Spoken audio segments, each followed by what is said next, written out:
I call to order the town council meeting for the town of New Windsor for August 7th, 2024.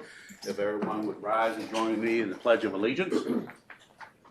I pledge allegiance to the flag of the United States of America and to the republic for which it stands, one nation, under God, indivisible, with liberty and justice for all. Our meetings are recorded electronically. We go by an agenda. Anyone wishing to have something placed on the agenda for council discussion should have had it to the town hall by 3 o'clock on the last Wednesday of the previous month. Anyone wishing to speak tonight, we ask you to sign the sheet over there. Approval of minutes from the July 2nd, 2024 town council meeting. They have been emailed out to everybody. I'll make a motion. Approval. I'll make a motion to approve the minutes. We have a motion and a second to approve the minutes of the July 2nd, 2024 town council meeting. All those in favor signify by saying aye. Aye. Those opposed, so carried. And treasurer's report, we're going to skip around a little bit. Dana? Thank you very much for accommodating me to get out here a little early for a sick child. So a couple things. Donna Blum, the HR consultant, started last week. She's reviewing the handbook and policies. I've already been in contact with her on just some little things, so please keep a lookout for that in the future. And then it's that lovely time of year. It's audit time.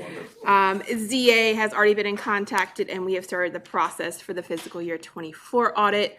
A date for them to come here is not set yet. They're looking at their calendar, but I will let you know as soon as I have that date confirmed. And speaking of fiscal year 24, let's talk about a budget review. Well, the budget's in the folder. All right. Promise I bring good news, guys. The one that's called budget adopted, that one? Yeah. So you will see the actual fiscal year totals there. And I'm just going to go ahead and highlight a few things. So right off the bat, in general, you're going to see a negative on the personal property tax. Now, this is businesses with inventory tax. Last year, last fiscal year 22 and fiscal year 23, a business was coded wrong by the state of Maryland. They, of course, paid, and we had to pay them back. I couldn't do anything about that. So that is why that line is a negative. It was $27,522 that we had to pay them back, all because the state had their address wrong. So, moving forward, that should not happen anymore for this one. Donations you will see is $6,941. Please take into consideration that Music on the Main, the 5K, and the National Night Out funds that were donated to those events were in that line. Once you take them out to cover those expenses, that line is really only $215, and that's from park donations of Lions Club Pavilion. All other lines are right in line with everything that we budgeted. The total revenue for fiscal year 24 was $1,237,622. We only expected $1,046,384. So a positive difference, which is always good, of $191,238. So starting off good there. Moving to the general expenses. Executive salaries are under, mostly due to the part that the part-time reception was adopted, but we didn't hire. All electric is coming in under budget. Capital projects is coming under budget. A few things over budget, but not substantial. Office supplies, postage, contractors, gas, public works salaries and supplies, and then household trash and recycling, which we knew about, and health insurance are all over budget. If you scroll down to town activities, it's showing $18,499. But again, you take those donations out from what we had with Music on the Main, the 5K, and National Night Out. It really is only $11,773 was spent in that category, so under budget there. All in all, total expenses for general fund was $872,407.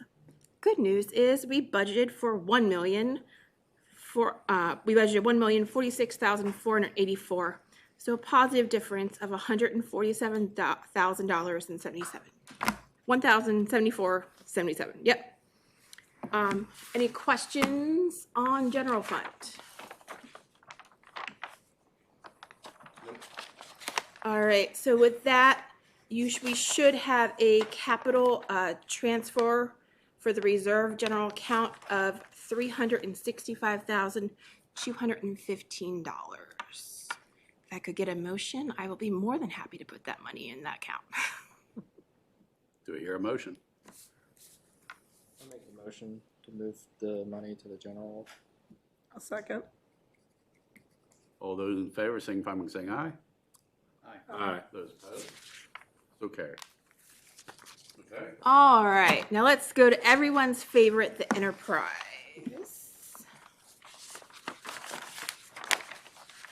Give me 1 second to get to that page. There we go. All right, so really nothing to talk about here in revenue. The main things are water and sewer. Everything is back on track there. You will see that we have earned $21,952 in interest. That is interest off of the developer fund account only. And please keep in mind that we did pull $250,000 out of that account to invest in a CD of 5%, I believe. So that is a very good thing. All in all, your total revenue for enterprise is $1,421,733.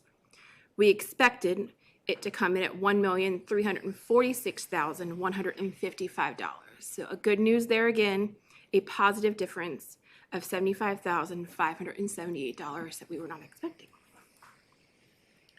Now, if we go down to expenses, the water side, emergency repairs, 3Rs, capital projects are all under budget. Phones, SCADA, contractors, and consultants are slightly over budget. Again, nothing out of the ordinary or out of the blue or a huge difference. MES is also under budget for water.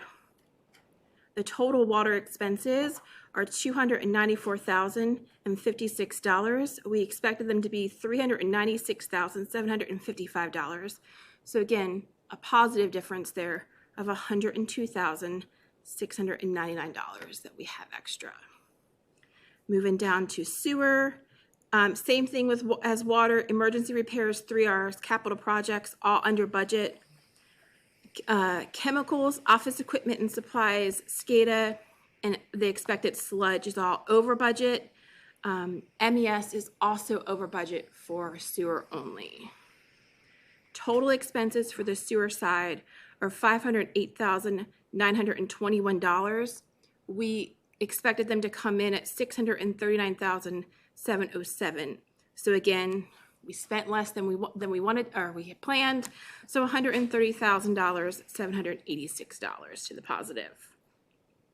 Other and personnel, not much really here. Salaries, health insurance is over budget. Can't control those rates. Retirement is under budget, but all in all, looking pretty good on both accounts. For enterprise, the total expenses was $1,421,733. We budgeted $1,346,155. Again, we are still in the positive. Any questions on that?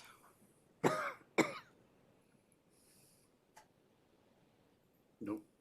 All right, so if my math is correct, we should transfer $362,457 to the enterprise capital reserve. And if everyone agrees, if I get a motion, that would be great. Do I hear a motion for that? I'll make that motion. Second? I'll second. We have a motion and second. Move the money. All those in favor, signify by saying aye. Aye. Those opposed? So carried. All right, guys, we're gonna keep the good news rolling. We have had 4 CDs come to term. 3 of them are with AC&B and Wealth Management, and 1 with Farmers and Merchants. AC&B's we had a T-bond at $133,000 at 5.5%. It closed at $139,716.50, and that was a 1-year investment. We had a brokered CD as well with them at 3.30%. That was a 2-year. We invested $250K. We closed at $266,772.25. And then our final CD was a 1-year with AC&B at 5.2%. We invested $125K. $131,500 was what it was closed out to. And then our Farmers and Merchants CD that we had opened for 6 months at 5.849%. Don't expect those percents, guys. But we invested $213,128.16. We closed it at $218,977.54. So if everybody wants to do the calculations, you can, but we made $35,838.13 in interest alone. With that being said, we have some money that we need to figure out what we would like to do with. You have those numbers. Yes. I'm telling you guys, I'm on the ball today.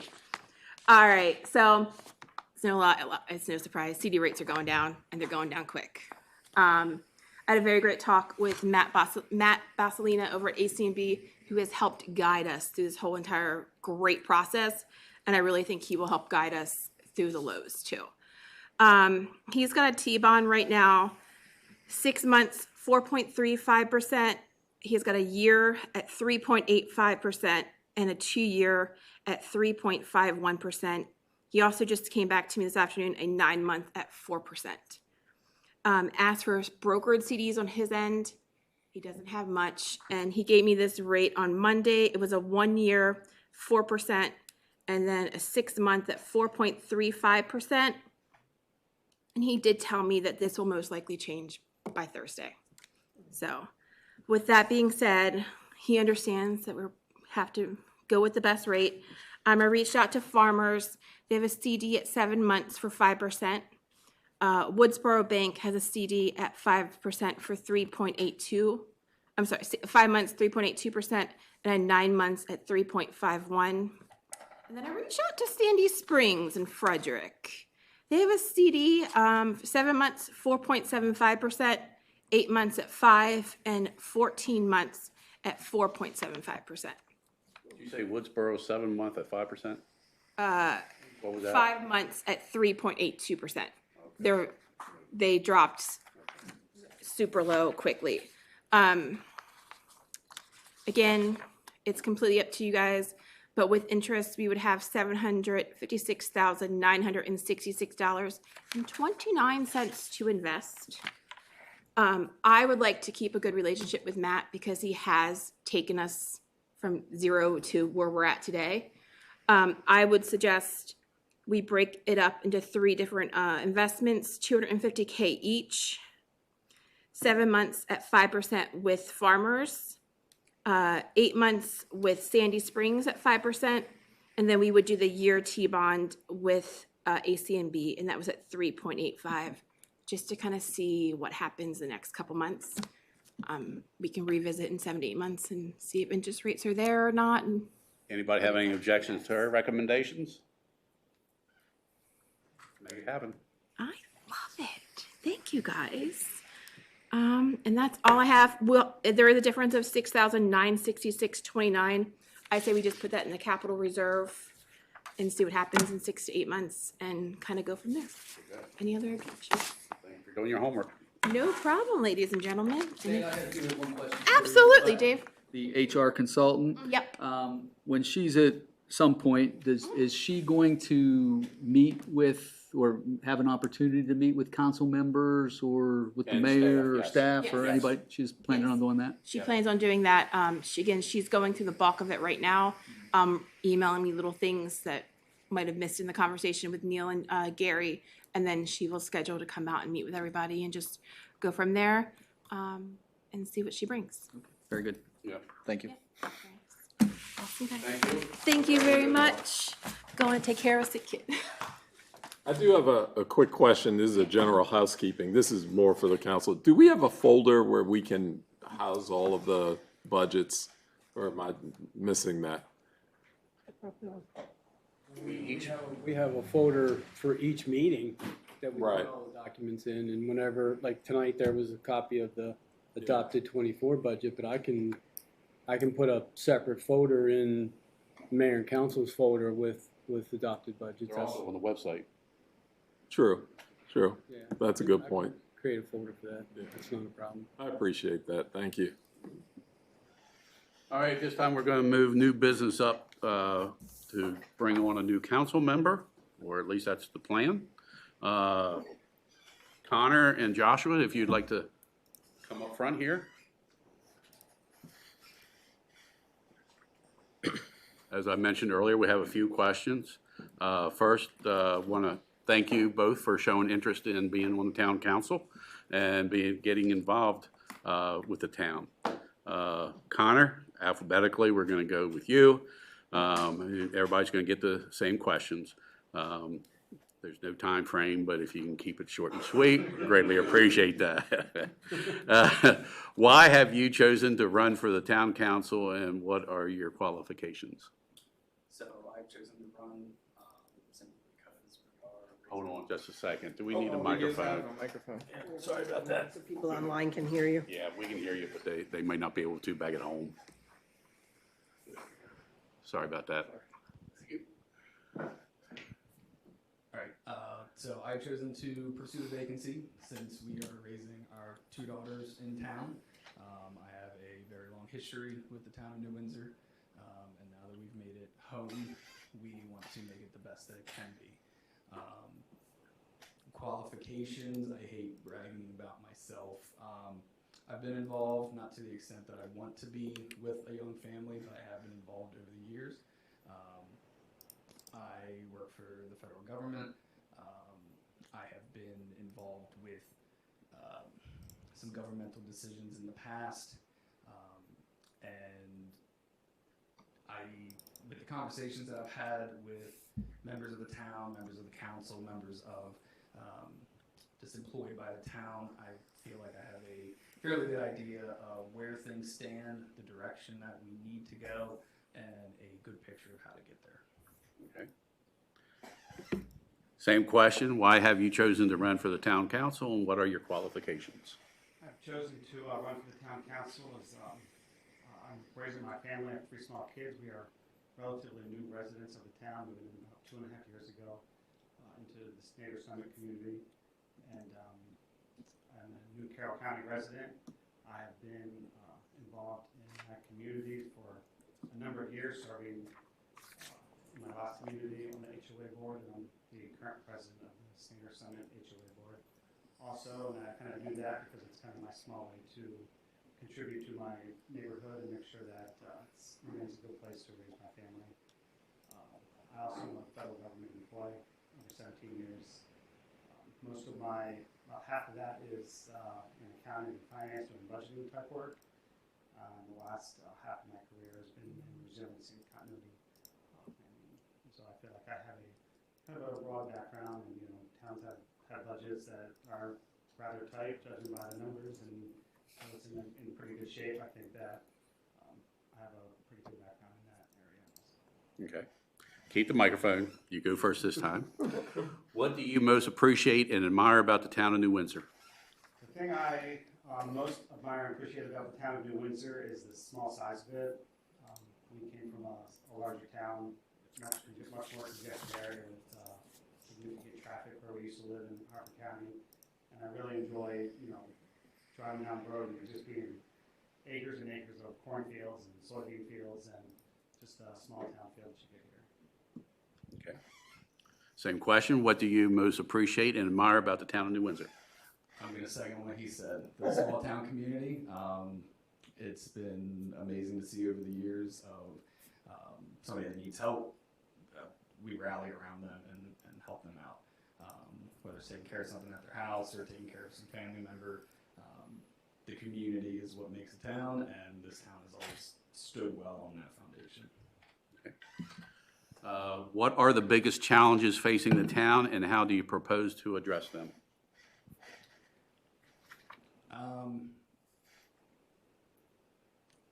I know the town budgets are always a question. There's never enough money to do the infrastructure upgrades that the residents think need to be done. With state regulations coming in, it's even tougher. So taking care of the necessities while sprinkling in the niceties to keep the town happy is the goal. And as we move forward in a environment that is only becoming more challenging for keeping infrastructure up and planning how the town is going to run in the future is an exciting challenge that we need to find the path forward with. What are the biggest challenges facing the town, and how do you propose to address them? I have been kind of tuned into the town council meetings since we first got a contract on our house in our community back in 21, and it seems the repeating item on the agenda here is the water system, upgrades to the water system. Residents have significant concerns about water bills, and I completely understand that the cost of the water is the cost of the water, and I've looked over the report that's on the website, and you can't just magically cut everybody's bill in half and somehow manage to spend millions of dollars to upgrade a 100-year-old water system. But I think that making smart decisions, similar to with the water main project that's going on now, using the federal funding that kind of came through as a result of that COVID, I believe, that helped pay for some of the significant upgrades that are going on currently. Kind of making smart decisions moving forward, continue to make those investments so that we don't run into a situation where the town is facing an even bigger bill to just keep the water on for people in the future. Okay. What do you envision for the future of the historic Dealman Inn? I think that I've heard this kind of mentioned in town council meetings. I believe the idea of a brewery or a distillery coming in there, I think would kind of be a really big boom for the town. I think that it would kind of, would obviously bring folks to the town. Would be a tax revenue source for the town and kind of give something along Main Street for folks to visit on weekends and evenings. I think that would kind of be a smart move for the town. What do you envision for the future of the historic Dealman Inn? I would love to see the downtown area have a revitalization similar to what Frederick's gone through, similar to what Westminster's gone through, what Tawnytown has tried to do, where it's small shops, it's a coffee shop, it's a small restaurant, possibly residences above, or a better use of a second-story space. I want to see it become a pedestrian haven where there's always somebody on the sidewalk, there's families walking around, and hope that that continues through the more downtown area of New Windsor. Okay. And closing comments? I would love to represent on the town council. I feel like I would be of service to the town and to the council. He certainly has a strong standing as well, and I believe either of us would be a fantastic choice. And closing comments? I just want to thank all of you for the time commitment that you guys have given to this town over the years. Some of you for many years, from what I can tell from the website bios. Not every town is that lucky to have dedicated people that continue to do this for a while. And there's not a line out the door of people volunteering to do this work.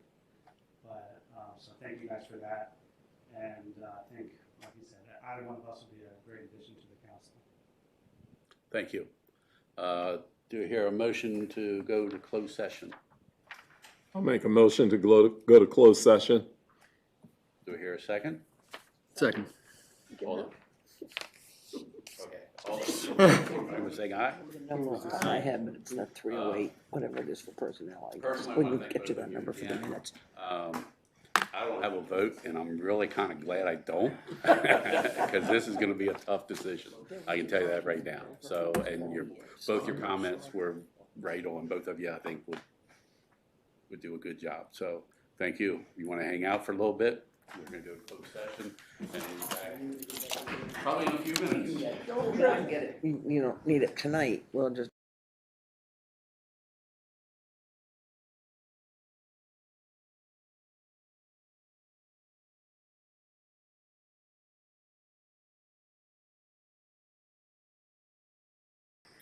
Do you hear a motion? First was Ken, To second accept was one of the between Dave and candidates?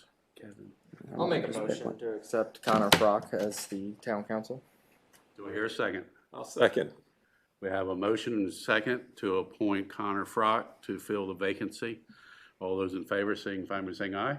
Aye. Those opposed? So carried. Joshua, I mean, it was not easy. It really wasn't. I mean, you know, you both said, both of you could have filled the position. We all want to thank you for your involvement in Snyder Summit. We encourage you to either continue listening to the meetings or bring your concerns to our town council meetings and stay involved. And also consider the possibility, I'll just throw the possibility out there, if there's a vacancy in the planning commission, we would greatly consider you to fill that position if that were to come about. So we greatly appreciate what you're doing, and we all felt that you're here, both are here long-term and going to be involved in the town. So it was not an easy decision. So there was a lot of discussion. So, thank you again. And Connor, if you would like to come up front here.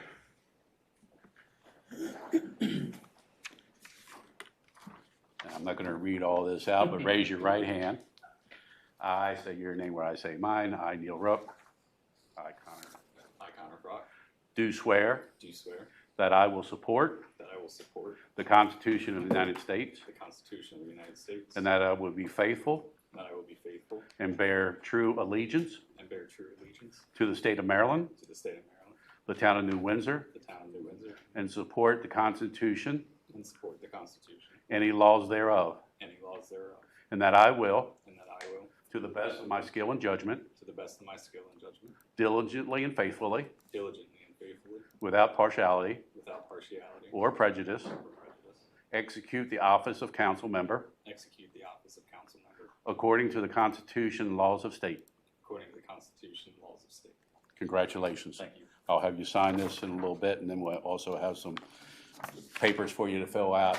And if you'd like to take a seat over here. Yes, sir. We don't have a name plate for you right now, of course, but all that will be taken care of. So I don't know what your schedule is in the next day or two, but you're now basically an employee of the town of New Windsor. So welcome aboard. Thank you all. And it will be a learning process for you, so don't hesitate asking staff or council members or myself for input, questions, or whatever. So everybody takes, I always think, a year to get their feet wet. So, I don't know what she does. 12 months after that. But anyway, welcome to the council. Thank you very much. Mayor's report. Attended the Carroll County Historical Society's History Shaken and Stirred New Windsor event on July 11th, held at Covenant Spirits in Westminster. It was a nice presentation on about 5 different people talking about New Windsor, the history. It was very informational, and the owners took the opportunity to ask whether or not they were interested in opening a second location. And they said when we got Dillman in closer to reality, to come and talk to them. So who knows? I attended the Maryland Piedmont Reliability Project Community Informational Event. That's the power lines. So, you know, some people are questioning whether or not we're going to take a stand on it. I would recommend that we wait until September 11th. That is on the agenda for the MML chapter dinner. We're going to hear some people talk about the potential costs associated with this project. So I think after that time, I know Hampstead's taken a stand on it, but I think maybe we just wait and see what other municipalities are doing and whether we do a joint statement at that time. But I think everybody's familiar with that project. There's 5 different possible routes. It doesn't benefit Carroll County. My position is that if, Lehigh had to go underground under farm preservation, then this is another utility that if they do come through Carroll County, any farm preservation, they should have to go through just the same. Personally, I think they should use the existing lines of BGE and Potomac Edison, upgrade them if necessary.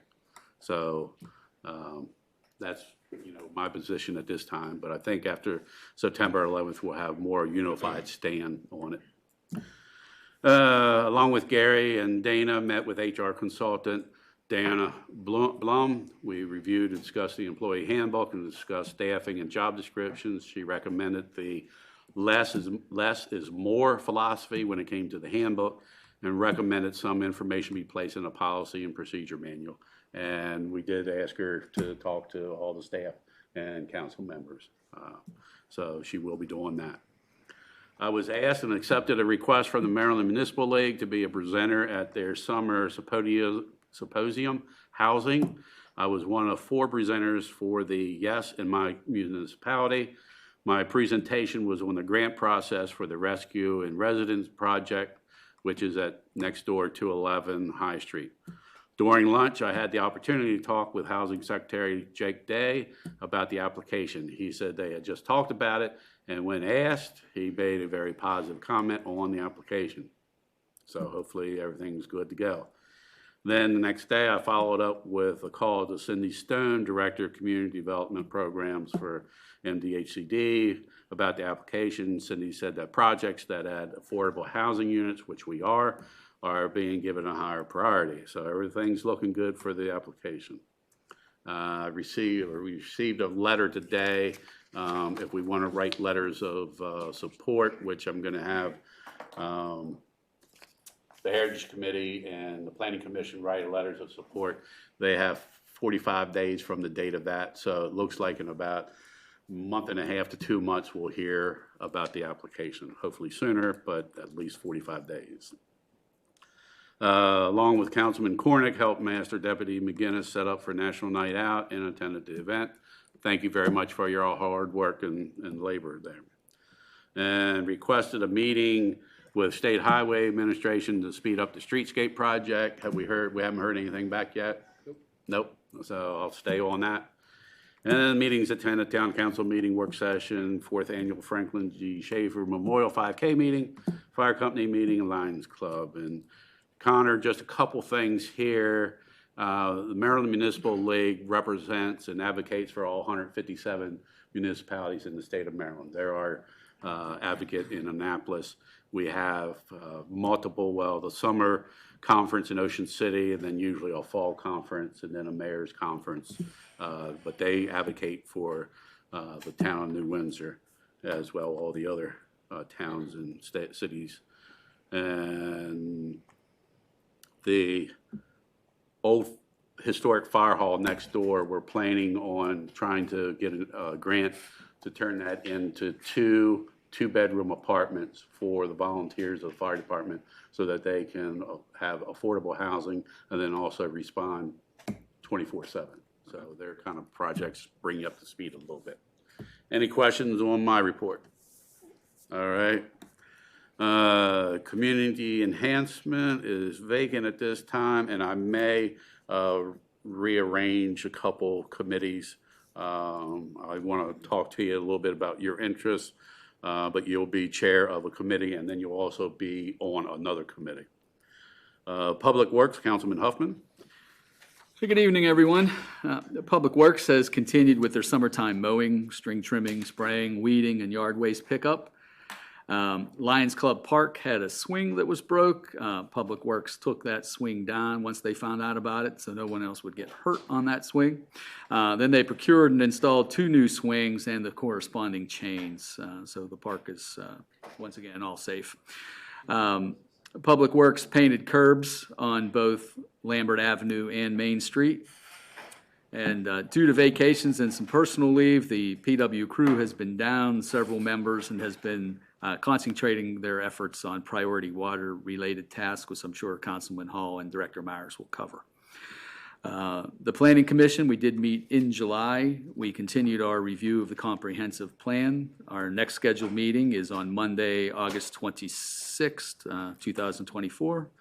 And some councilman highlights, attended the Town Council and Planning Commission scheduled meetings. Also attended the Shaken and Stirred event in Westminster as well. Completed the Music on the Main liquor application, worked with Dana for notary services, and then submitted the application to the county. I would expect within the next week or so to hear from them, and I'll have that license for us for the event. And last night also attended the National Night Out event. And again, thank you very much for that. Thank you very much. I'm going to skip around because Director Myers needs to take off.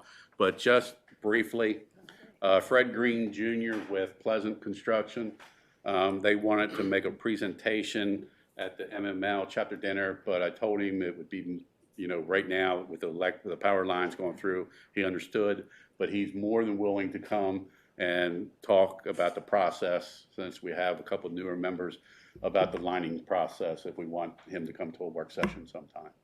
He'll give a little demonstration if council wants to see that. I mean, I think we have the gist of it, but he's willing to talk in length about it. So.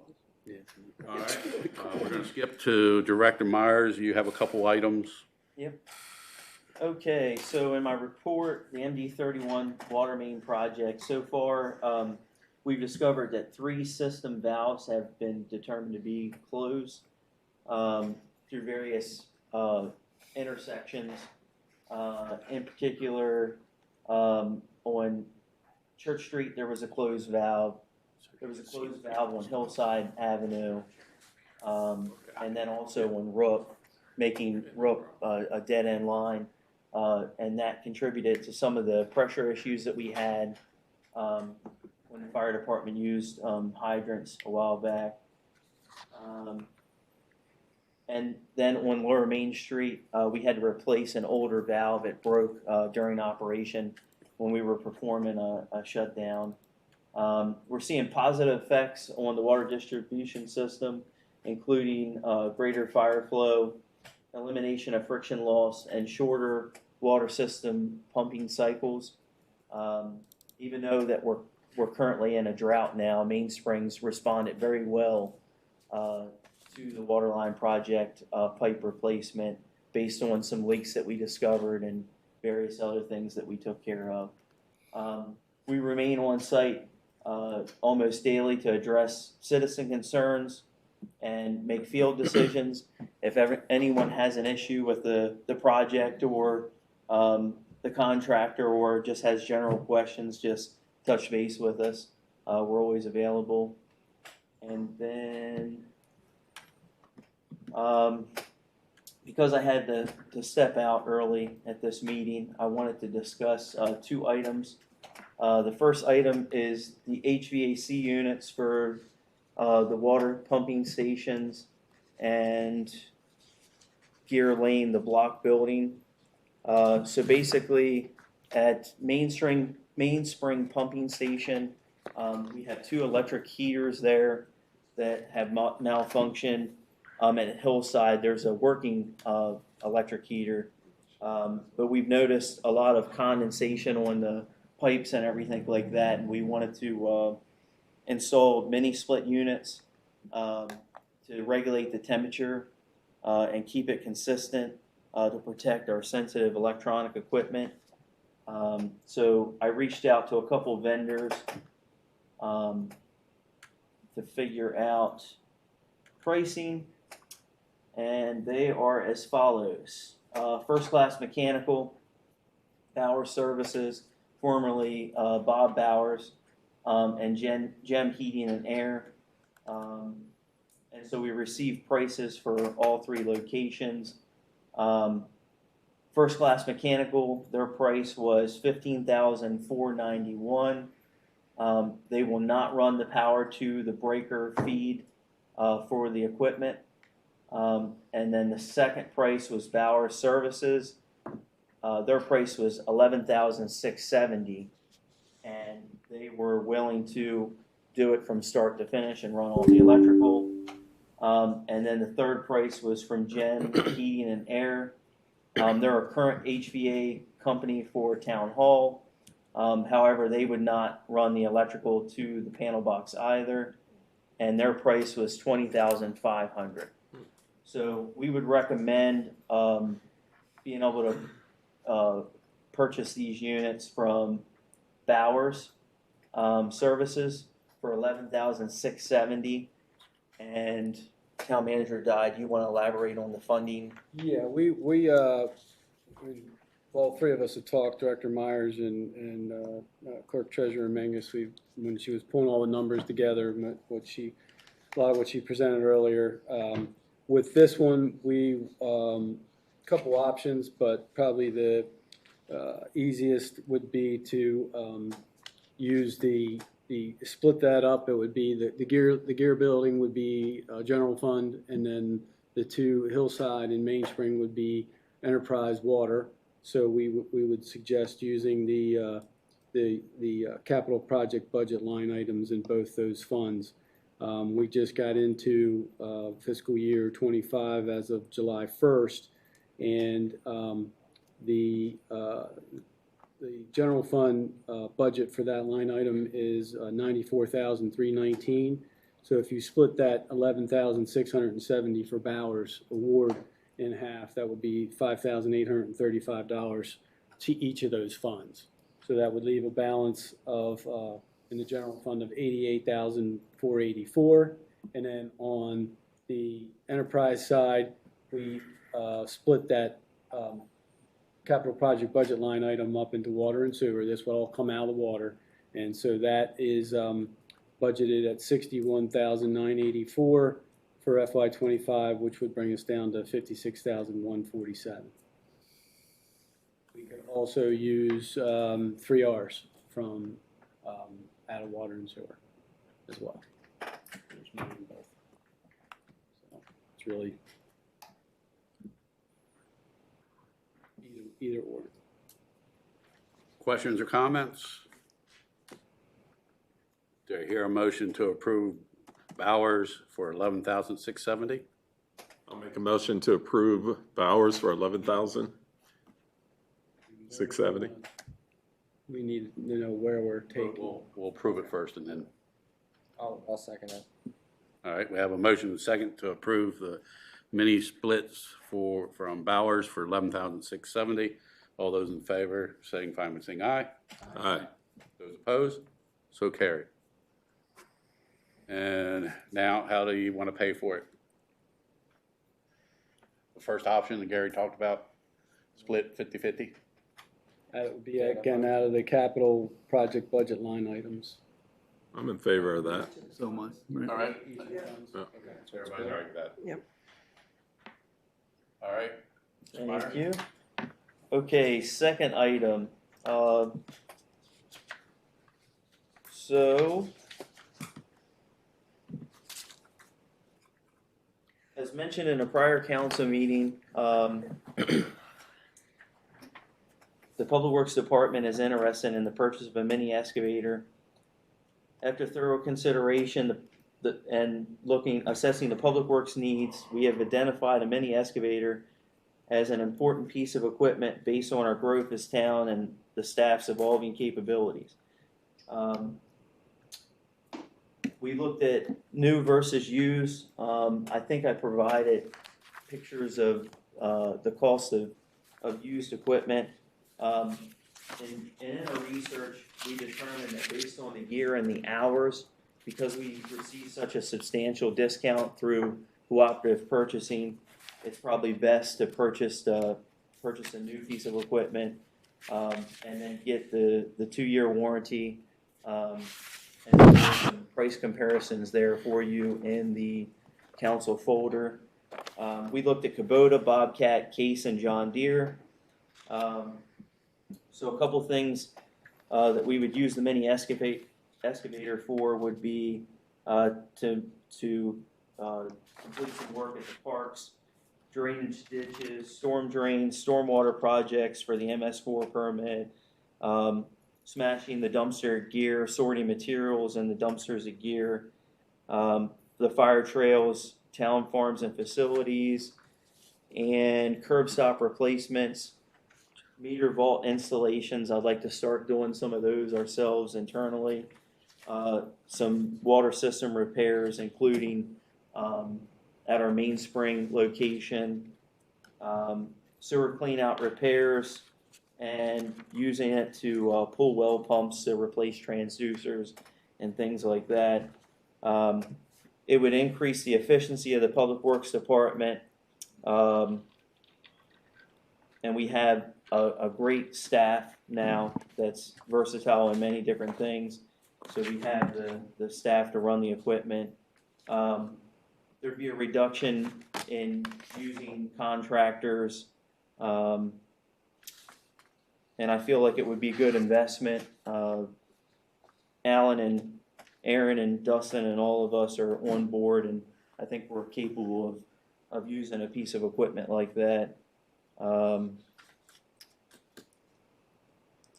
And we reached out to Hoover, Atlantic Tractor, Metro Bobcat, GT Mid-Atlantic, Rippian Equipment. Hoover, they weren't able to bid. Atlantic Tractor, they bid. And their bid was $64,420 with a 2-year, 2,000-hour warranty. If a consumer would go in and purchase that piece of equipment, they would pay $84,072.26. Metro Bobcat, their bid was $50,681 with a Sourcewell discount of $23,617. The MSRP on that unit was $74,000, and GT Mid-Atlantic, which is basically a case dealer, their bid was $64,500 with an $11,066 Sourcewell discount. The consumer price is $75,000, and Rippian Equipment, their price was $57,695.95. The consumer price is $72,278 with a $14,582 Sourcewell discount. So another thing that I did was I looked into when we purchased the Kubota tractor, which was in 2018, and we had paid $42,936 for that pre-pandemic. So I think these prices are really competitive and decent, considering the effect that COVID had on the prices of everything. And it was part of the 2025 capital budget, and that's on line 83K. That's under this, that's the 6-year plan for the capital budget. General. Correct. For, it was in there for, tracking it right now. It was in there for $55,000 in fiscal year 25. You didn't check with my buddy, did you? He doesn't have any. You don't have any? Yeah. Okay. He did his homework. Yeah. He checked I was with. checking all over the He had place, pictures and of used ones for the same. I know a price guy. as this. I know a guy I got it. for the same. we got a really good deal on that. It's on the street sweeper, so. Comments, thoughts, council? So Gary, I'm having a tough time finding that line item. It's not in that budget. So It's in one of the, it's in the 6-year, there's separate tabs in that budget that we look at the 6-year outlook for general fund and enterprise fund Okay, of the various projects. so in 25, we have 55,000, you're saying? Earmarked for Earmarked that, for yes. that. Yes. Okay. But are you again, splitting this? We would split this general fund, enterprise fund, yeah, it would be used for both, yeah. So in talking with Dana, there's a couple different ways to pull it out of the budget. Town manager guy has that. Yeah, so based on what she was saying, she, again, does her homework and runs her numbers. She provided 4 options of how we can pay this. We have a lot of options to go with, based on the easiest and what she's recommending, I'll start with that, is based on I'm gonna call it the transfer amount or the surplus from the fiscal year 24 budget that she talked about, is using that, taking half of that price from,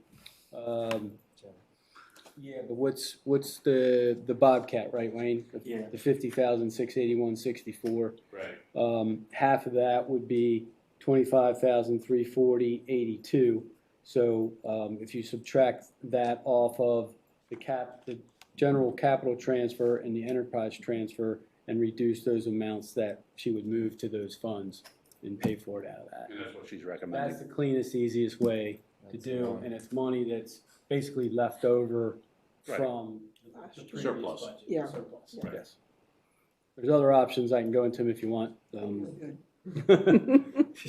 I had to read her numbers 3 times, so. Here, the other 3 options. Take the simplest. Do we need a vote for that? Yes. I'll make a motion that we purchase the new excavator using the funding sources that were previously described. The simplest way. Metro Bobcat. For the surplus. Okay, we got a motion for 50,681.64. I'll second it. I have a motion and a second. Comments, questions? Wayne, I realize that the Bobcat meets the specs that you had put together, and is the cheapest. However, is it the best unit that we should be buying for the town? Yeah, I believe so. Bobcat's very well known. Mid-Atlantic has about 6 excavators that are Bobcats. They're a great piece of equipment. Kubota's just got into the mini excavator market, so that's kind of a little bit of a gamble. Case would be my second choice.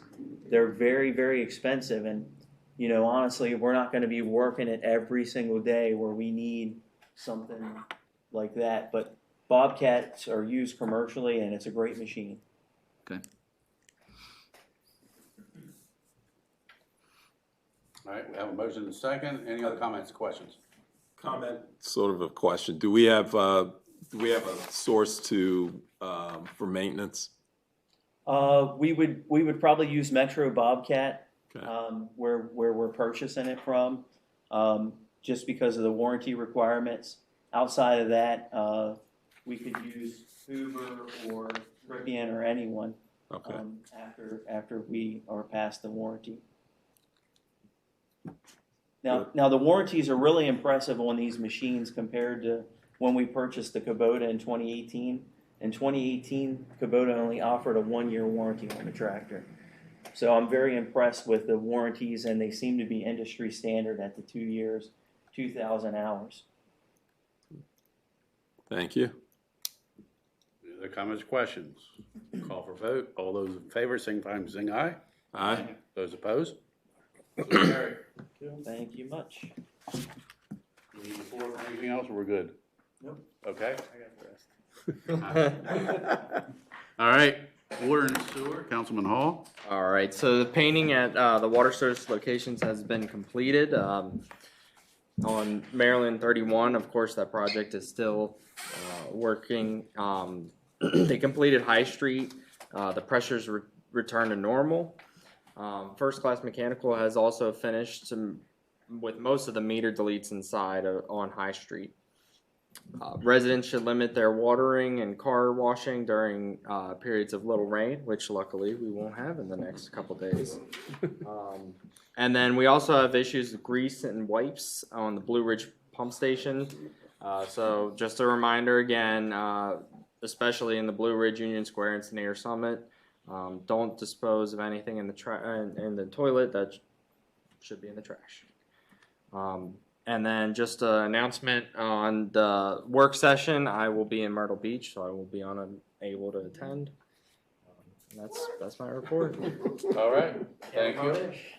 Question. Yes. Will, and probably for Gary as well, I think it would be important that we let citizens know that this week, First Class Mechanical came and dug up their patchwork sidewalk, the blacktop, and cemented the sidewalks in. And I had questions, and people were questioning, and when they were even coming around marking what was going on, and are we wasting money by cementing the sidewalks when Streetscape's going to come along and tear them up? But I think it's important that the citizens know that was in the contract, that they cemented those sidewalks there. And secondly, Streetscape, although we hope it's very soon on the horizon, in all actuality, through the bidding process and everything else, we could be looking at several years before that sidewalk is replaced. And those temporary blacktop patches would have not lasted that amount of time. So it was money well spent for the citizens and the safety. You mean Mid-Atlantic, correct? You said First Class. I'm Okay. sorry. Mid-Atlantic, yes. I'm sorry, yes. I mean, if they want to do it, it doesn't matter. They didn't want to do it. Yeah, no, the blacktop is temporary and honestly is somewhat of a tripping hazard in itself because it's a different surface. So it's like you said, it's money well spent and part of what was in their contract that they bid. Right. All right, thank you. Public Safety and Health, Councilman Cornick.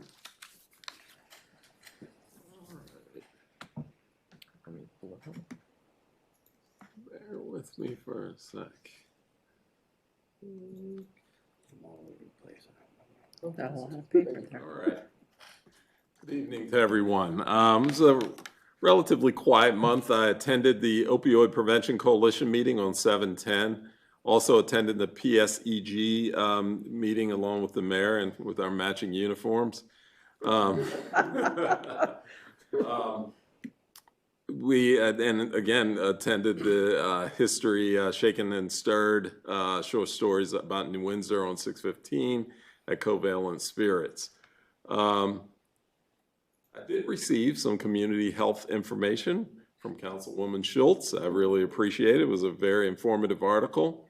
But you would be happy to know that New Windsor is in good standing in terms of the Healthiest Communities report put out by U.S. News and World Report. So according to U.S. News and World Report, their 6th annual 2024 Healthiest Communities report, 7 Maryland counties rank among the top 500 healthiest counties in the United States.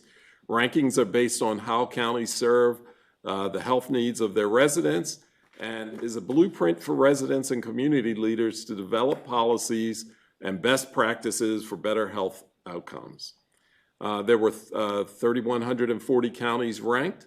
The report's analysis considered 90 metrics and hundreds of thousands of data points across 10 main categories, including community vitality, economy, education, environment, equity, food and nutrition, population and population health, in addition to housing, infrastructure, and public health.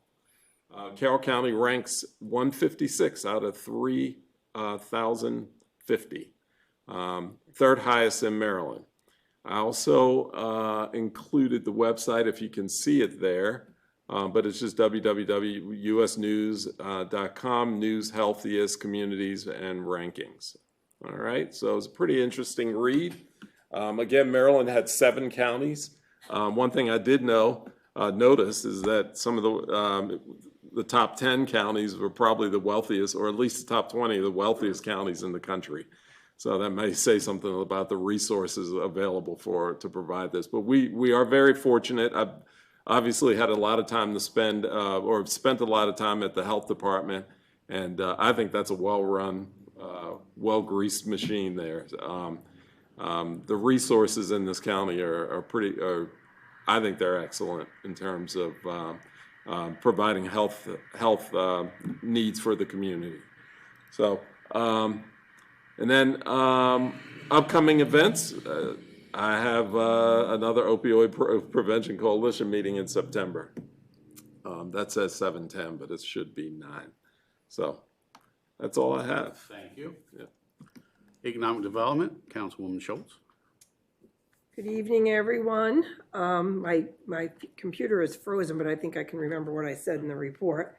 Thank you. So the Economic Development Group did not meet because they were at Maryland Municipal League Conference this summer, but they're meeting next week, and I wanted to just alert you ahead of time to the agenda. One of the biggest items we're going to be discussing is the 250th anniversary of the United States, and the county has a committee that includes the Historical Society of Carroll County, the public libraries, the schools, Union Mills, and the commissioners, and they want towns and cities to be involved. So we're being asked to identify historical places in New Windsor and places that people might want to stop. So the goal is to bring people to historical sites in the county. So I will bring this up at the next Heritage Group meeting, which will be in September, because they're going to actually publish online tours on the county's website. So if anybody has any thoughts that they want to share with me before then, let me know, and I'll bring a report back from both meetings next month. They're also going to be talking about how to spend the budget. The tourism department for the county gives this group a budget every year, and we spend it on a number of things like printing the small shop small passport, which is mentioned, but they're also talking this time about trying to give a little bit of money directly to each town. So we'll see what happens with that. HSP did not meet in July, as they don't, but I talked to their representative last night at National Night Out, and I brought some of their applications, which I'm going to leave over here in the reception area. It's not too soon to start thinking about home energy costs. What else did I say on there? Cold weather. Yeah, because cold weather's coming. I also attended the 2 council meetings in National Night Out. I feel very deficit in my duties not going to the Shake and Not Stir historical event, but unfortunately I was out of town babysitting. So I attended on your behalf. thank you. Did you have some beverages on my behalf as well? Thank you. That's my report. Clifford Still. Yes, I know. Well, I went to the I should just throw that in here. There's been an exhibit, if those of you who haven't seen it, it's still there at the Arts Center about Clifford Still, and they showed a movie 2 Fridays ago, and I did attend that. Sadly, the only mention of New Windsor in the movie was inaccurate, but there's still some New Windsor history on display at the Arts Center if you'd like to catch it. Very interesting. Went there before the other event. You know, I did go to that. Yeah. That's it. And Carroll County Times now has voting for best restaurant, All right. best this, that, and the other. All right. Uncle Mattie's is in there, I so put that on the Facebook page. vote as many times as you Vote want. early and often. Yeah, it's not like an election, so, but vote as often as you can. All right. Town manager report. Okay, mine is pretty brief tonight.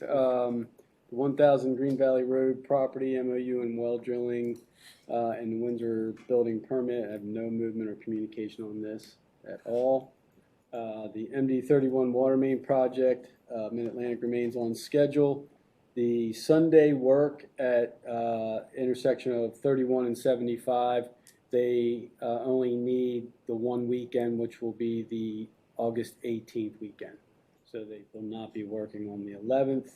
And the 415, 417 Main Street twin sewer connection, we did finally get one of the 2 properties signed access agreements. That was for the 415 Main.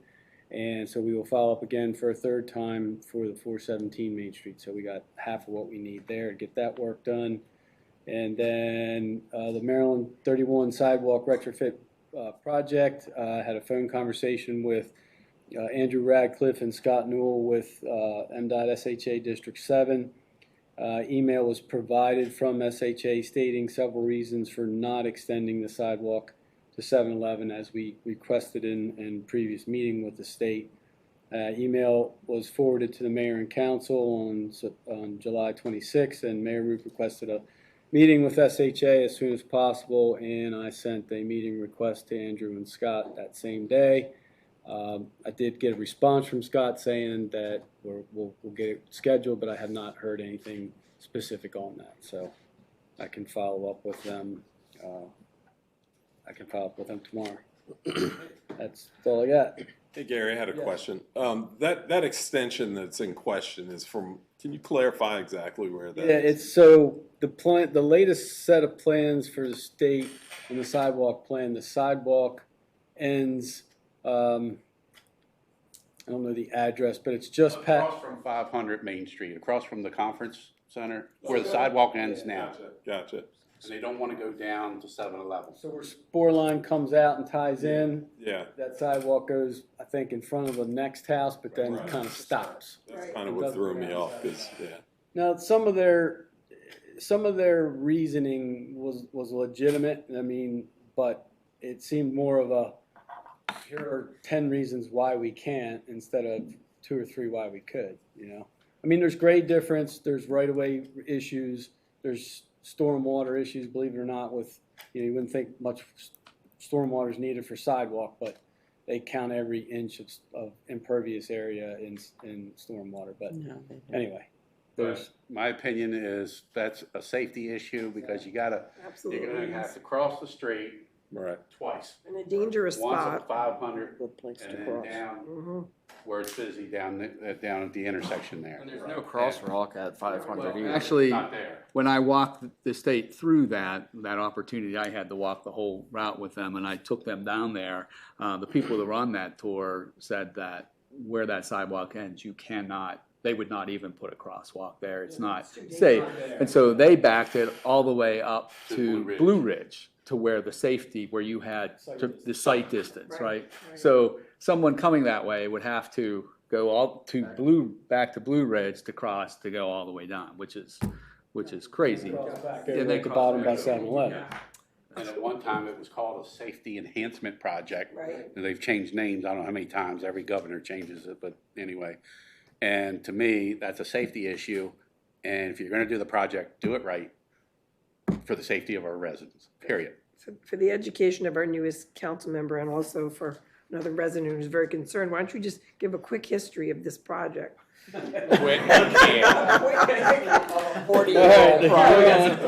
Back in last century, Not far from, Back in the that is the 90s. last century. back in the 90s, we were in the streetscape pipeline. And Then called Main Street. then they called off all funding. And that was like 1998, 99. And then in 2014, I was asked at a meeting, did we want to get back into the pipeline? I said yes. Council approved it.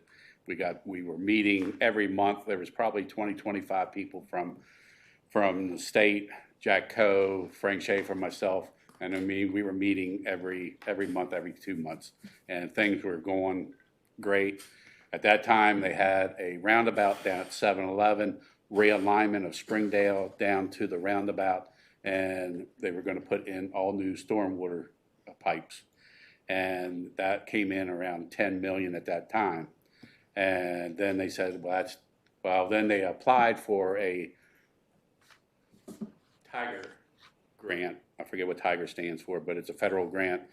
And because they didn't get it, they sent me a letter, I think in July of 2018, that because the state didn't get the grant and our project was dependent upon that grant, which was not true, that the project would not go any further. Well, I told the Secretary of Transportation how I felt, and whether that helped or hurt, I'm not sure, but then it got back on.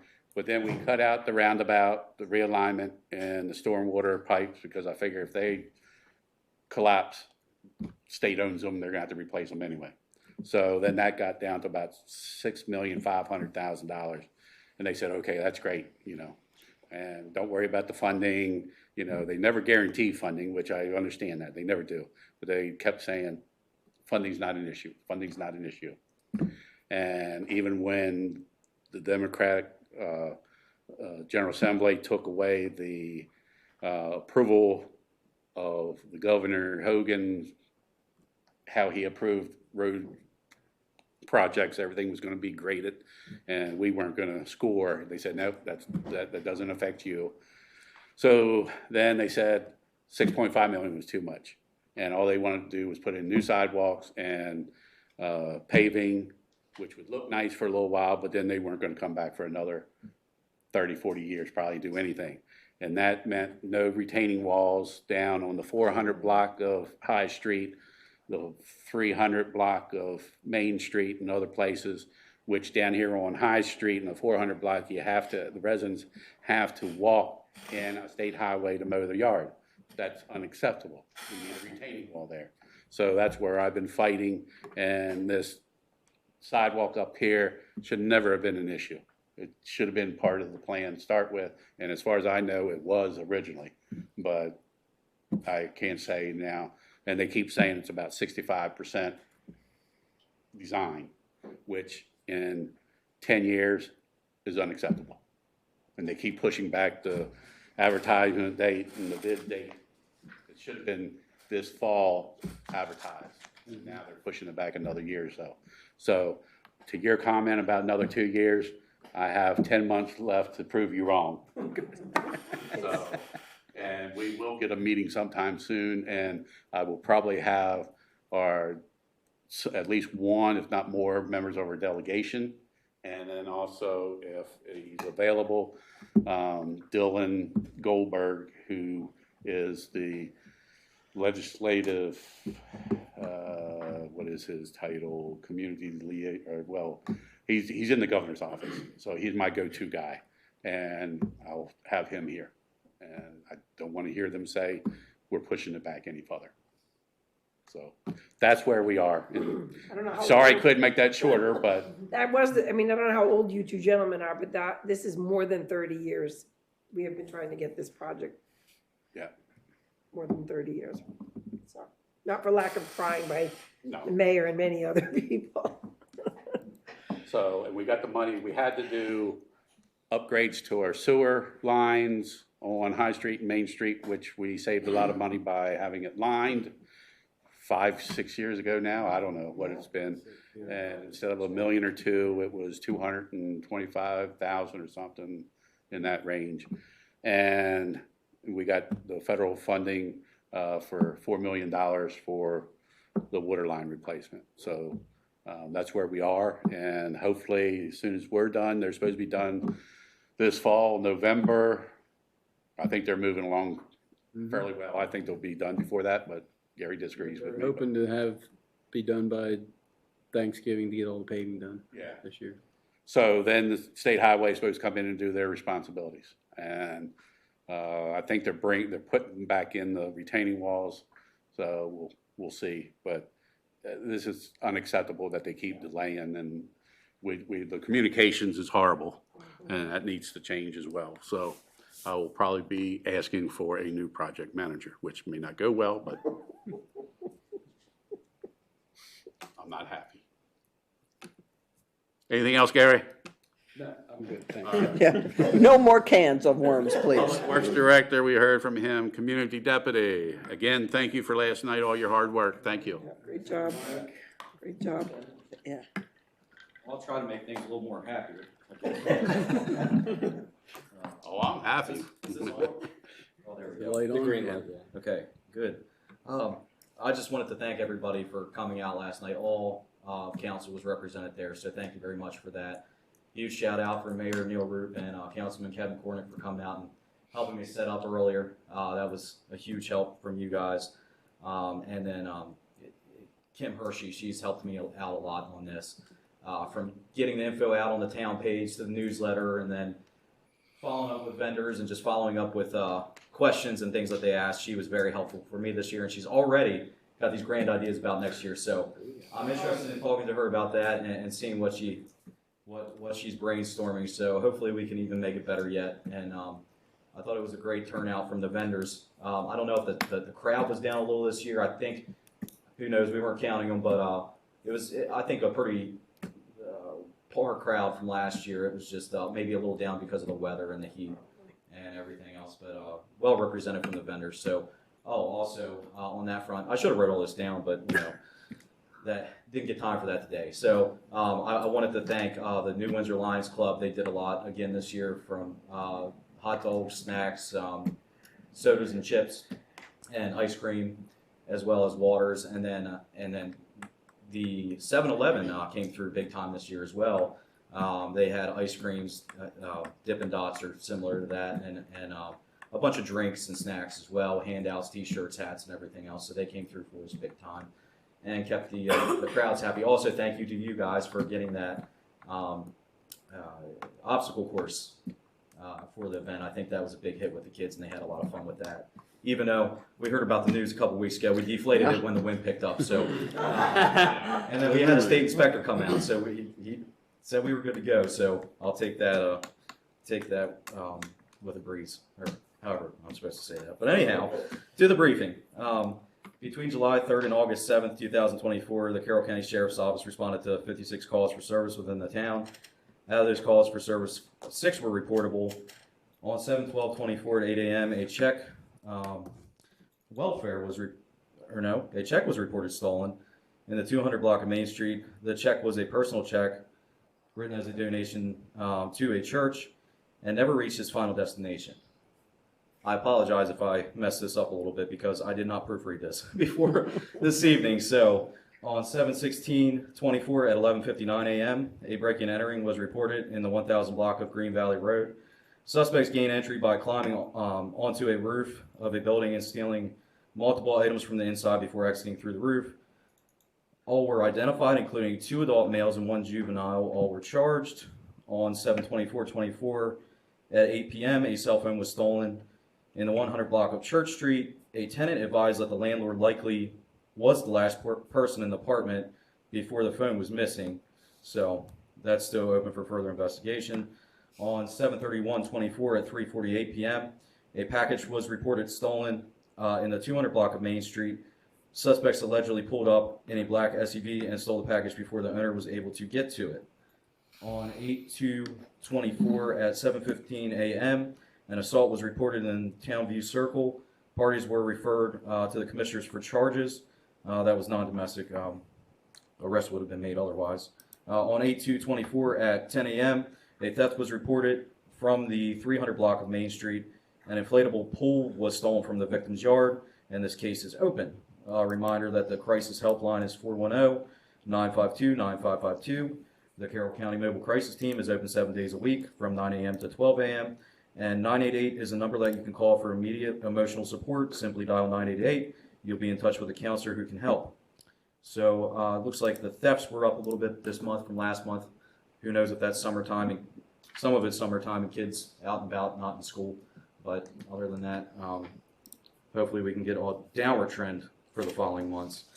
And also, I guess a reminder to everyone that probably next month I won't be here because a little one is expected. We're very happy and excited about that.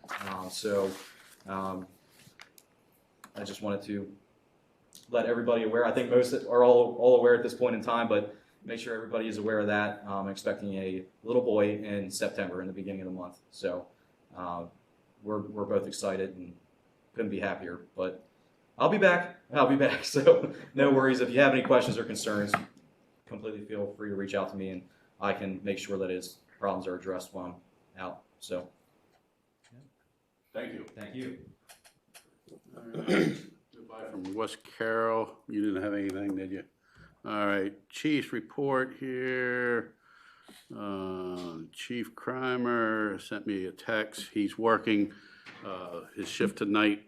For situational awareness, we are forecasted to get up to 6 inches of rain over the next 4 days. So some localized flooding may occur. Be aware of this extra water. Also, Carroll County Fire and EMS have placed in service a Leave Behind Narcan program. Each EMS unit will be equipped with these kits. And also, I want to thank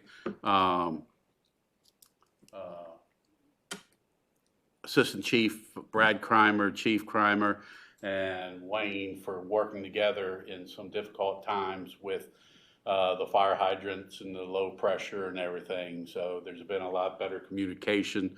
Wayne now gets messages when there's a fire, so he's alerted right away. So things we've had a little bump in the road from time to time with the water line project. Some things that just weren't expected happen. But the fire department in the town, especially with Wayne, has been working well together. So thank everybody for their work on that. Water and sewer billing clerk, we don't have, you have anything? Kim went home sick. She's been a trooper this week, hanging in during the day. She did say that she has the numbers on the outstanding water sewer bills, and she'll present that at the next meeting. Okay. Code enforcement officer, John. Like, yeah, got it. I don't have a whole lot to report. We did have 2 complaints last month, vehicle related. One was a trailer, and one is an untagged vehicle. I did send 4 letters this month, 3 to vehicles that were either inoperable or untagged, and 1 went to a property that has a lot of rubbish and unnecessary things in their yard. And that's all I have. Thank you. Lehigh update. We're just gonna put that in the code. Lehigh has a new plant manager. I don't know his name, but he's on board. Vince Campanella is going to speak with him on Monday, and we'll probably be scheduling a chance for Mayor Jones and myself to meet with him. And Paul Rogers, that was the plant manager, he got promoted up to Allentown. So it wasn't anything negative that happened with Paul Rogers. He just got bumped up. So we got a new plant manager at Lehigh.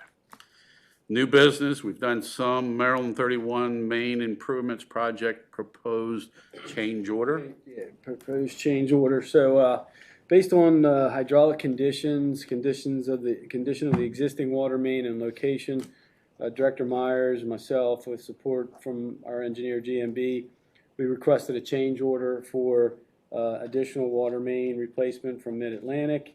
The additional water main is in Green Valley Road, Maryland 75, and will connect from the limits of the Maryland 31 project to newly constructed water main at the intersection with College Avenue, which was done back in, I think it was 2020 there. So the change order includes 375 feet of 12-inch PVC main, 20 feet of 6-inch PVC main valves, 2 service connections, a fire hydrant, maintenance of traffic, pavement cutting and restoration, and the change order is $169,460. It's in the folder under the Maryland 31 water main docks. The project is about at the halfway point, and Mid-Atlantic provided a projected final cost spreadsheet. Again, that's in tonight's folder. I took that sheet and added a few things myself, and basically where they are at this point, which already includes the first change order that we did to extend the water line down to 7-Eleven, that work's already been done. Based on their projection, about halfway point, they're under what they submitted as their budget by a little under $125,000. So that's good news. So then what I did was I took we have 2 actual pending change orders. This one, and then also the one that they've provided the change order for the sewer house connection, the twin sewer house connection. We're waiting to get that second one on. I added both of those change orders in and came up with a total, and at this point, based on that, there's projected anyway to be $415,902 remaining from the $4 million state grant. So then we took that a step further. Clerk treasurer and myself, we prepared another spreadsheet. Again, it's in the folder, and that spreadsheet is tracking all of the costs being paid out of that $4 million grant. And we want to look at the 2024 tab if you're looking at that. The cost in addition to Mid-Atlantic's construction cost include our engineer GMB for construction management and WBCM for construction inspection, and then there's some other miscellaneous costs. They're all listed and broken down by calendar year 23 and 24. What do you have in 24? It's the bid tab 24 in that spreadsheet. Maryland 31 funds breakdown is what it's called. Yeah.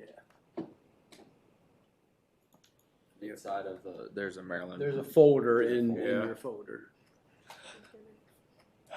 Mine won't open. I don't know what's going on. Got it? I can see it, I just can't open it. I don't know what the problem is. That's the yeah, you're in it. Yeah. You got it. That's the 24 tab. You see, my 24 doesn't have anything in it.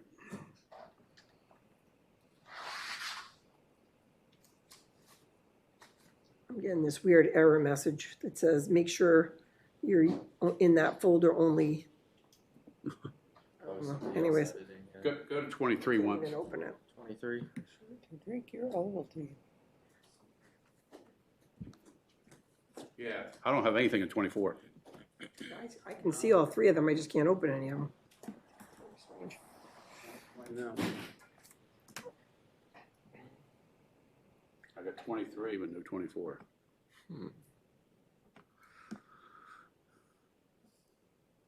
Oh, well. Keep going. Okay, sorry. So again, what we did was we took everything that we've spent in calendar year 23 and 24 so far. We've looked at our remaining contracts with GMB and WBCM for inspection and added in all the other two change orders that I mentioned before, the one for the sewer house connection and one for this one for here.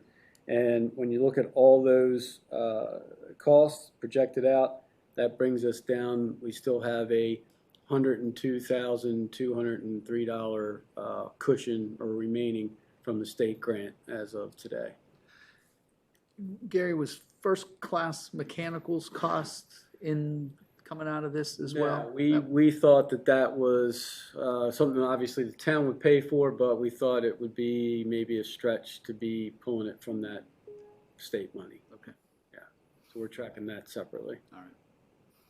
But you can see if you can up above that in each year there's the breakdown, the invoice numbers, the vendor, the invoice amounts, the date, and the amount paid, and the date they were paid.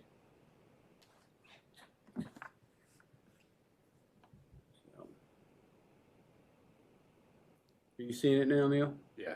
It wasn't there. Yeah, So now it is. I see your initials and Kevin's initials and whoever else is in it are scrolling around in there.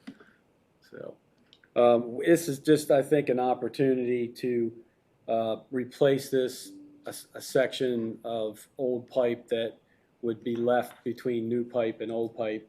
And while Mid-Atlantic's here and, utilizing the grant money still and still leaving us with a little over $100,000 cushion at the halfway point. That's Director Myers and myself recommend approving that extension. And I would just throw in there too that Wayne was letting me know too that there was build up to similar to what they've been finding on High and Main. It's basically the same year pipe, and that's also the end of the line. So might as well just finish it out. Gary, I'm probably looking at it and just not recognizing what I'm looking at, but what was the amount for this change order? 169,460. What line would that be on? His report. Oh, and It's in my okay, report. gotcha, okay. It's in the Mid-Atlantic's projected spreadsheet, if you go to that one. That one is called MAU projected final cost. It's in that folder, in the mayor council folder. Gotcha. That document, is it like, there are A, B, C entries on that one? Oh, wait a minute. Let's see. If you go, they have all their Gotcha. bid tab items, and then when you go to the bottom, they have the totals. Yeah, I And see they it. have the 121, 175, that's Yeah. already been done, and then the other two pending. The 29, 428, and then the 169, 460. That's all added into these numbers. I did the numbers at the bottom Gotcha. to balance out, to see where we were with the grant. Yep. So here, a motion for the change order to be approved. I'll make a motion to approve the change order. I'll second that motion.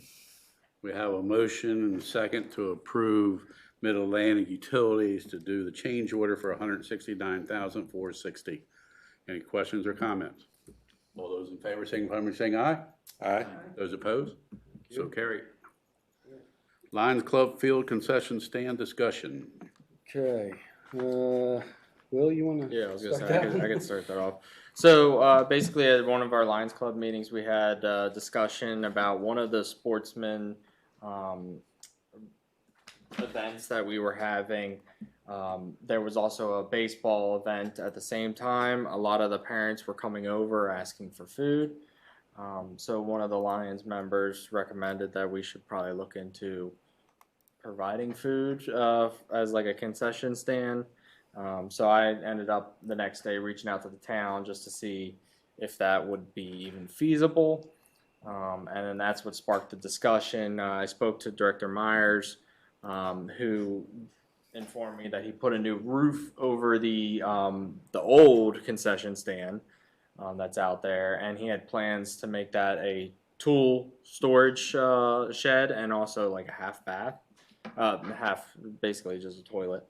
And a sink, and so he said that it would be easily convertible to have concession stands there as well. So that's a possibility. I know we were also talking about the rugby field, maybe bringing over there to sell some stuff, raise some funds. That's basically the discussion. In Wayne's report, just to add a few things, Will mentioned they did do a new roof on that and extended the, I think it was an old pitched roof before, now it's an angled roof. I walked by it today. The building measures roughly 20 by 8 with like a fold down type window and 2 entry doors. The doors will need to be replaced. And then also he's mentioning a new ADA entry ramp installed, because there's a bit of a grade from the walking path up to where the building sits. Both water and sewer exist less than 10 feet away, but they're not connected at this point, but it would be relatively easy and convenient to connect. The electric service is present but not active. So he just recommends looking into the cost associated with repurposing the building, basically. And just to add, I think this would be a good opportunity if we start looking at the, I know that we were supposed to have a park where the old leach fields were.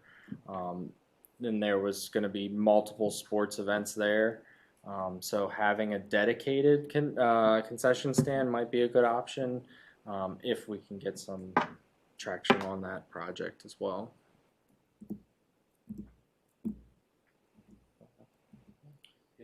The reason I think Wayne was looking at using that for storage in a bathroom was there's an old shed down there that they store equipment in, basically that the teams use that are using the field. So we get rid of that. We have to replace it if we don't use that building, and sheds are pretty darn expensive these days. So Honestly, I think if it's something that the council wants to consider and look at, I would look at, depending on the scheme and the cost of things, maybe expanding it a little bit, making it a little bit bigger possibly. I don't know what that would cost. I mean, if you'd have to replace a shed for $4 or $5 grand, you might be able to put some of that money towards expanding it. I don't know what it would cost to convert it, but the block itself is in good condition. It's got a new roof. It needs some doors, some grading, water sewer connection, things like that. But. So the ask is to look into how much all this is gonna cost? Is that the ask? Yeah, just seeing what the council's views are, and if you guys think that's a good idea, that we can look forward at seeing what the cost would be and if that's feasible. I had already responded, because Will had included me on the message to that, and I think that it would be a good idea. The building is solid, the block walls. I think, with a little bit of money thrown at it, I think we can turn it into a pretty good concession stand. And I know for the many years that I did rec console things, going to a field that has a good concession stand is a certainly a value to the community. And I think that Will makes a good point that if we do eventually turn our lagoon into fields and things like that, I think as more people come and those fields get more usage, that it would be an opportunity to raise funds, or whoever's operating that concession stand there. So I'd be in favor of it. Sounds like a good idea to me. I would also add, I know that the baseball team still, the one we have the MOU with, they asked me about that just coincidentally, and because they were interested in a concession stand to kind of support what they're doing there. So my vote would be to try to do something with it that would benefit the people that come to watch the games. Okay. I can't have enough hot dogs. All right. We'll take the next step and get some prices. All right. If you're going to do that, then you probably will need to check with the health department on what they're going to require. Yeah, Wayne and I were talking a little bit about that. I know they have specific requirements for all that. Yeah. I mean, I'm all for it, but once you start the concession stand, you got to have that thing manned all the time. And I know other Lions clubs that do concession stands, they're always hurting for volunteers. Volunteers? Nobody wants to buy the hot dog. Nobody wants to cook them and clean up. Talk about the church and other organizations, but it takes a lot. Well, when to organize it. when you add in the health department too, the good old days of the hot dog roller in a microwave doesn't cut it anymore. you gotta have hot running Hot water. Yeah. Yep, you gotta have hot water. So, alrighty. Reappointment of Glenn Monroe to the New Windsor Planning Commission. His term is up and just needs to be reappointed.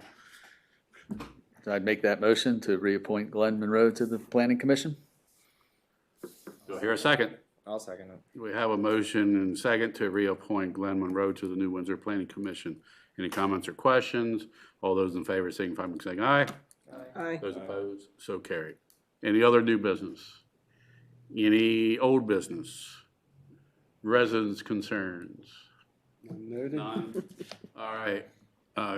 Both of you, I want to thank you again, Joshua and Connor. And I don't know whether Will or Wayne will have time, but Ed Paulsgrove, a former council member, he can give you a real good tour of the water and sewer facility, so you have a better understanding of what we have here in town, why we have the bills we do, and everything else. So it's eye-opening when you get a tour. So I think Ed would probably still do that for us. So we'll get together for that. Just for residents, I want to thank staff and council members. You heard tonight the surplus we have in the general and the enterprise fund. That cannot happen without good decision making and good staff and council decision making. So thank you on behalf of the residents for what you do. We're in good financial shape, and it's because of the people that we have. chapter dinner, I think everybody got that, September 11th at Hampstead. I'm making an executive decision that, unless somebody has a problem with it, that the town pay for council members, staff, whoever goes, and their spouses, due to the fact that if a council member takes their spouse, they basically have to pay half of their monthly stipend, if you will, to pay for a meal. So I think it's a sign. We do employ appreciation in different ways, and I think this is an appreciation for our council members and our spouses that support us. Other than that, we will have a musical in the main planning meeting at 6 o'clock before the work session. So I want to try to get all the food vendors here, and I got a change in our band time that I want to change a little bit. So, anybody have anything else? And I need your signature, Connor, before you leave. And thank you, everybody, again. Do I hear a motion to adjourn, Connor? Motion. All right. Second. I'll second. We have a motion and a second to adjourn the meeting. All those in favor, signify by saying aye. Aye. Meeting closed. Thank you.